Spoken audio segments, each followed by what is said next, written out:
Эми карыздар боюнча менде азыр так маалымат жок. Аны тиешелүү органдар карап чыгат да. Бирок Ошто чынын айтканда жакшы долбоорлор башталган. Анын баарын жаман дегенге болбойт. Мыкты долбоорлор башталган, жанагы эстакадалык көпүрө жана башка курулуп аткан чоң долбоорлордун бардыгын ал карызы барбы жокпу биз улантабыз. Республикалык бюджеттен жардам сурайбыз, президенттин турукташтыруу фондунан жардам сурайбыз. Азыр шаарда дагы мына мыкты вице-мэрлерди атайын алып келдик да биз. Ошонун бардыгын жаңы мэр болгонума бир жумадан өттү да, бир жумадан бери ушул жерге келем. Такыр курулуш токтоп турат да ушул жерчи. Курулушту ушул боюнча таштаганыбыз болбойт. Мурда башталган чоң долбоорлорду жанагы финансы булактары жок. Токтоп калган долбоорлордун бардыгын улантышыбыз керек. Өзүбүздүн күчүбүз менен болсо дагы муну бүтүрүшүбүз керек. Анткени бул мына жол тыгындарын азайтканга өтө жакшы жардам берет мына. Бул жактан келип мына түз эле бул жакка бурулуп отурбастан Амир Темурга чейин чыга берет ошондочу. Мурда эми ушунун бардыгын жанагы төшөгүнгө карап бутунсун дегендей кылып пландап кылыш керек болчу, бирок эми башталып калды. Ошто ушул башталган жанагы чоң долбоорлордун бирөөсүн дагы токтотпошубуз керек. Каржы булагы аныкталбай туруп башталабы, кандай болуп башталат, эми башталып калды. Эл күтүп атат. Монтип жанагындай чыла кылып монтип таштап койгонубуз болбойт. Могу жерден мен жанадан бери көрүп атам, адамдар өтүп атат, башка кылып атат. Монтип топурак кылып, чыла кылып жамгыр жагына таштап койгонубуз болбойт эми. Ушул ишти бүтүрөлү, финанс булактарын табабыз. Жанагы өзүбүздүн күчүбүз менен болсо дагы техникабыз бар эми. Жанагы президент өзүнүн фондунан бөлүп техника алып берген Ош шаарына. Тез арада ушуну бүтүрүшүбүз керек. Жасайбыз, биз иш кадам менен жасайбыз. Ол жерде үйлөрдү барып сүйлөшүш керек уже. Аз эле калган да булчу. Мына шаардыктар үчүн кенен жолдорду кеңейтип атабызбы?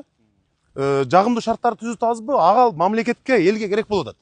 Аны элге туура түшүндүрүш керек. Үйлөрдү мурдагыдай эле ошол жердеги снос боюнча иштерди улантабыз биз. Мына үйлөрдү Мухаммед сүйлөшкүлө, сүйлөшсөңөр жок дебейт. Башталган иштин баарын улантып бүтүрбөсөк болбойт.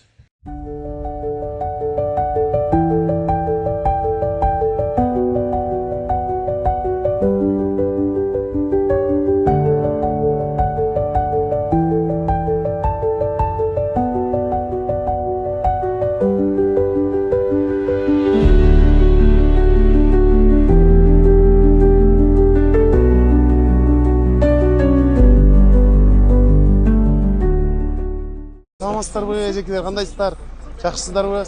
Биздин мугалимдерби? Биздин жалпы имарат 500 орунга ылайыкташтырылган, 3 этаждан турат. Жана ошондой эле кошумча футболдук, волейболдук аянтчалар каралган сырткы тарабында. Жана ошондой эле мектеп өзү негизгинен 2 блоктон турат. Бисмиллахиррахманиррахим. Алтынбек келиңиз. Опа. Мына бисмиллахиррахманиррахим. Ушул ак жолтой мектеп болсун эми. Келиңиз агай. Келиңиз агай. Assalamu alaikum Kırgız elim. Men atım Bayaman. Men bir yıl murun Türkiye memleketinden apresiya bolup kelgen. Azı kuturda kırсыктап kayra atımda temir sınıp kaldı. Kayra tez aranın içinde barışım gerek bolup atat. Köp bassam olup kıynalıp atat. Men dagы dostlarıma okşop жүргүм келет. Gülüp жайнап жардам берип коюңуздар. Урматтуу Кыргыз элим. 100 сом, 200 сомдон болсо дагы жардам берип коюңуздар. Кайдыгер карабаңыздар.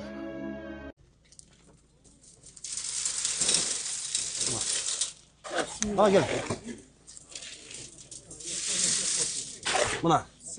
Мына келиңиздер.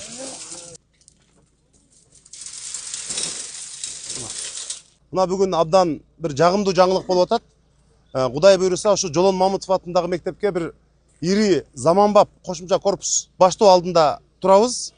Бул эми бир гана бүгүн жөн эле мындай пайдалуу салуу эмес, бул бүгүн келечекке балдарыбызга салынган бул чоң инвестиция. Быйыл Ош шаарында бир жылда башталган курулуштар, жалпы социалдык объектилер бул саны 15ке жетип атат.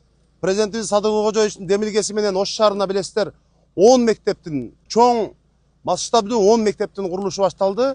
Ушул биздин шаардык мэриянын капиталдык курулуш башкармалыгы аркылуу дагы 3 мектеп Ош шаарына. Ошондой эле дагы бир бала бакча, ашканасы менен дагы бир имарат. Мына ошентип 15 имаратты бир учурда баштап отурабыз. Бул абдан өлкөдөгү экономиканын өсүп атканынын, социалдык объектилерге, билимге басым жасап аткандыгынын чоң белгиси. Ушул жерден бир билимдүү, Кыргызстанга кызмат кылган, мекенибизге кызмат кылган, шаарыбызга кызмат кылган билимдүү, мыкты балдар тарбияланат деп ойлойбуз.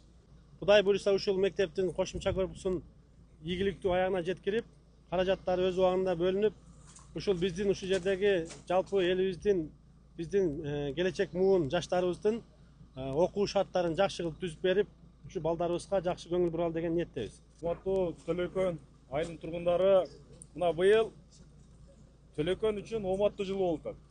Кудай буюрса, Гапар Айтиев мектеби, Жоло Мамутов мектеби бүгүнкү күндө жаңы корпуста салынып атат. Кудай буюрса, ушул жердин ачылышында, ушул жерге балдар келгенде сүйүнүчүбүз менен ушул жерде отуруп кол чаап отурайлы.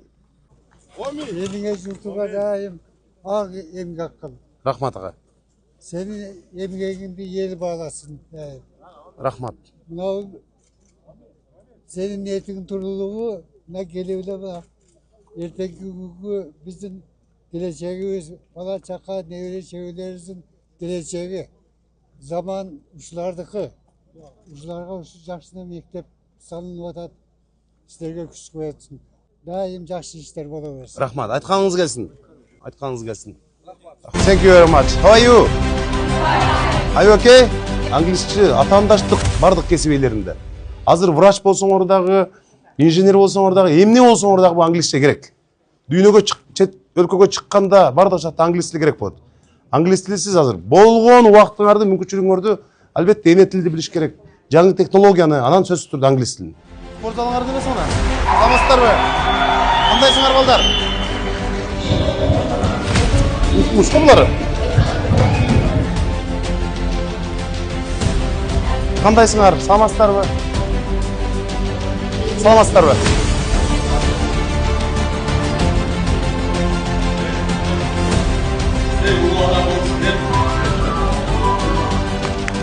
Акаев Жанарбек Кубанычович келбеди. Урматтуу бүгүнкү салтанаттуу жыйындын катышуучулары, бүгүн ушул мектепке Кыргызстандын көрүнүктүү мамлекеттик саясий ишмери Абсамат Масалиевдин аты берилип жатканы бул абдан сыймыктанчу иш. Экинчиден билим берүү тармагы боюнча. Урматтуу мекендештер, урматтуу мугалимдер, Абсамат Масалиев бүт өзүнүн өмүрүн ушул Кыргызстандын өнүгүшүнө, элдин жашоо турмушунун жакшырышына арнады. Бирок ошо Абсамат Масалиевдин жетекчи катары эң биз үлгү ала турган жери, бул киши дайыма жөнөкөй карапайым алып жүрдү өзүн. Дайыма ушул кишиден бардык мамлекеттик кызматкерлер, жетекчилер жөнөкөйлүктүн жана карапайымдыктын мисалын алышыбыз керек. Ал киши мына Кыргызстанга ополтоодой жумуш жасады.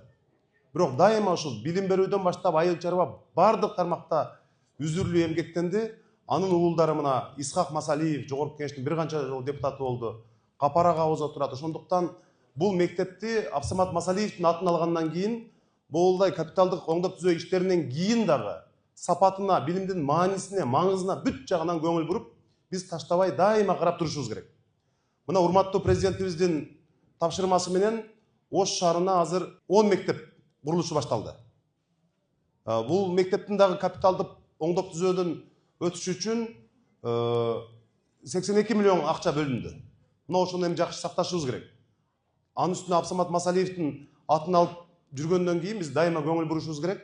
Эми билесиңер, Абсамат Масалиевдин улуулугу ушунда болгон. Ал интеллигенциянын өкүлдөрүн, билим берүү тармагынын өкүлдөрүн эч качан коом алдында, эл алдында басмырлаган эмес. Эч качан чүнчүткөн эмес.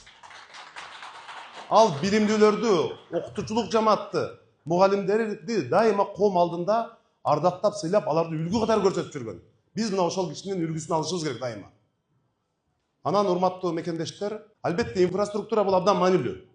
Элибизге жол да керек, тротуар керек, снос дагы керек, анын бардыгы маанилүү. Бирок мага бир дагы адам ушул Ош шаарында, урматтуу Жанар, сен билим берүү тармагын эмне кыласың, кантип оңдойсуң деп бир дагы адам суроо берген жок. Көчөнү аралап жүрөбүз, базарларды аралап жүрөбүз. Бардык жерге барсаң, ошо күнүмдүк базар темасы, жана башка инфраструктуралык маселелер. Бирок урматтуу туугандар, ал абдан керек. Бирок бизге эң биринчи кезекте артыкчылыктуу багыт катары биз шаардын билим берүү тармагы менен саламаттыкты сактоо тармагын карашыбыз керек. Биз күнүмдүк эле иштер менен алек болбой, ал бюджеттен акча бөлүнөт, анын баары жасалат. Бирок биз келечек үчүн билим берүүнү биз эң башкы артыкчылык катары коюшубуз керек. Шарында чындыгында акыркы көрсөткүчтөр артта калып атканы жанагы республикалык тестирлөөдө жеке менчик мектептер гана алдыга чыгып, мамлекеттик мектептерибиз артта калып атканы бул өкүнүчтүү. Бирок муну биз оңдоп түздөп кетсек болот. Ал үчүн биргеликте иштешели, мына ушундай имараттар, жаркыраган имараттар көп болсун. Биринчи сиздерге шартты түзүп беребиз, бирок ага чейин сиздер тынымсыз иштей беришиңиздер керек. Ош шаарында жакшы жыйынтык кылабыз. Урматтуу мугалимдер, интеллигенциянын өкүлдөрү, биз сиздер менен дайыма тыгыз иштешебиз. Сиздердин эмгегиңиздерди баалайбыз, дайыма урматтап, ардактап, сыйлайбыз. Бирок сиздер дагы ушул окуучуларды сапаттуу билим берүүгө жан алыңар калышынча жардам бересиздер деп ишенем. Ушул мектептин капиталдык оңдоп түзөөдөн кийинки мындай ачылышы кут болсун. Ушул жерден Кыргызстанга кызмат кылган, шаарыбызга кызмат кылган бир мыкты келечек ээлери чыгарына мен ишенем. Рахмат чоң. Мамлекеттик кызматкер кандай болуш керектигин мамлекеттик кызматкер эртең кандай инсан болуш керектигин үлгүсү бул Асмат Масалиев деп билебиз. Мен ойлойм, мен ишенем, Кудай буйруса, шаарыбыздан дагы Асмат Масалиевдей инсандар чыгат. Асмат Масалиевдей мамлекетибизге, журтубузга кызмат кылган инсандар ушул жерден чыгат деп ишенебиз.